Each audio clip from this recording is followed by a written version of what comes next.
నమస్తే సార్. నమస్తే అండి. సార్ మీ పేరు సార్? నా పేరు రఘునాథ్ రెడ్డి. నేను పులివెందుల కడప జిల్లా పులివెందుల నుంచి వస్తున్నాను. కడప జిల్లా పులివెందుల నుంచి వచ్చాను. నేను ఏపీ దివ్యాంగుల నెట్వర్క్ అనే ఒక సంస్థకు స్టేట్ ప్రెసిడెంట్గా పనిచేస్తున్నాను. వికలాంగుల సంక్షేమం కోసం మేము రాష్ట్ర వ్యాప్తంగా కృషి చేస్తున్నాము. ఈరోజు ఇక్కడ వైఎస్ఆర్సీపీ పార్టీ కార్యాలయంలో వికలాంగుల దినోత్సవ సభకు నేను వన్ ఆఫ్ ద గెస్ట్గా హాజరయ్యాను ఇక్కడికి.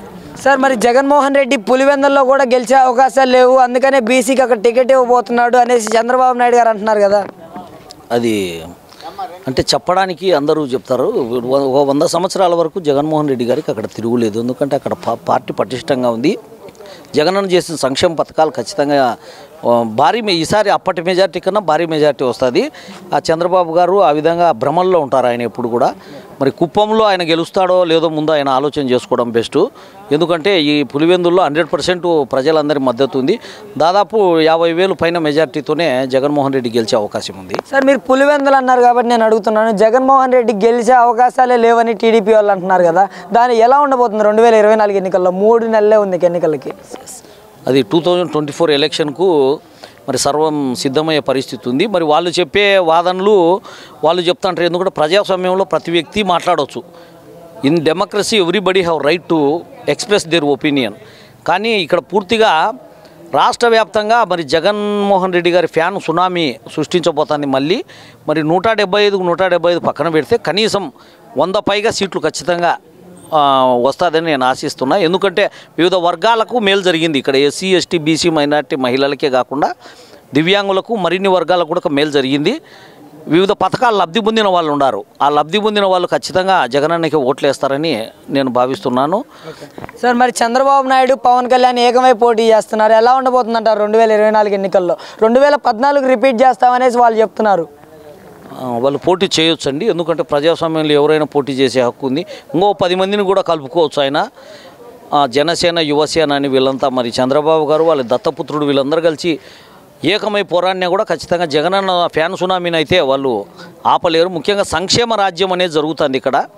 మరి వికలాంగులకు 3 వీలర్ స్కూటీల పంపిణీ అనేది గత ప్రభుత్వంలో 1500 ఇస్తే జగన్మోహన్ రెడ్డి గారు ప్రతి నియోజకవర్గానికి 10 చొప్పున 3 వీలర్ స్కూటీలు నడవలేని వాళ్ళకు, ముఖ్యమంత్రి నియోజకవర్గాన్ని పులివెందులకు 100 3 వీలర్ స్కూటీలు ఆయన మంజూరు చేసినాడు. 1750 స్కూటీలు వచ్చినాయి.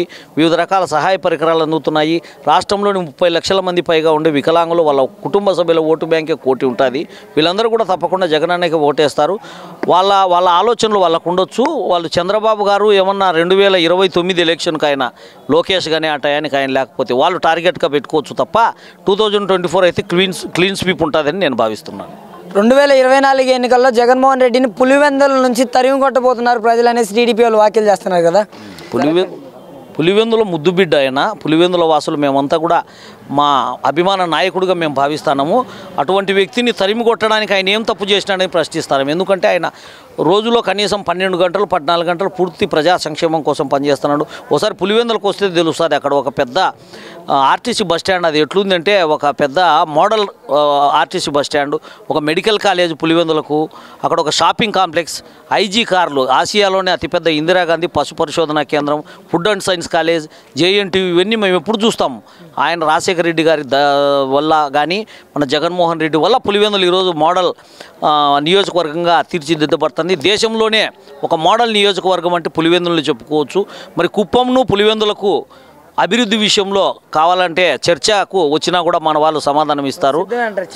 చర్చకు సిద్ధమే ఖచ్చితంగా. ఆయన 10 ఏళ్ళు పరిపాలించినాడు చంద్రబాబు గారు. కుప్పంలో మరి ఆయన ఏం చేసినాడు, పులివెందుల్లో మరి ఎంతవరకు అభివృద్ధి అనే దాని మీద చర్చకు కూడా బహిరంగ చర్చకు సిద్ధమే.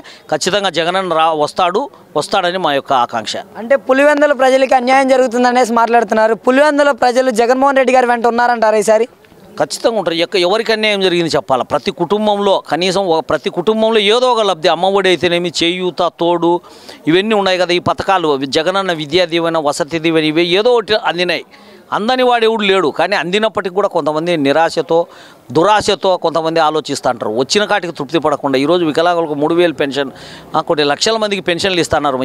ఎక్కడి నుంచి తెస్తున్నాడు? ఆర్థిక సంక్షోభంలో ఉంది, రాష్ట్రం విడిపోయింది. అయినా కూడా ఆయన తాను ఏదో విధంగా రాష్ట్రాన్ని అభివృద్ధి పదంలో పయనింపజేస్తాడు.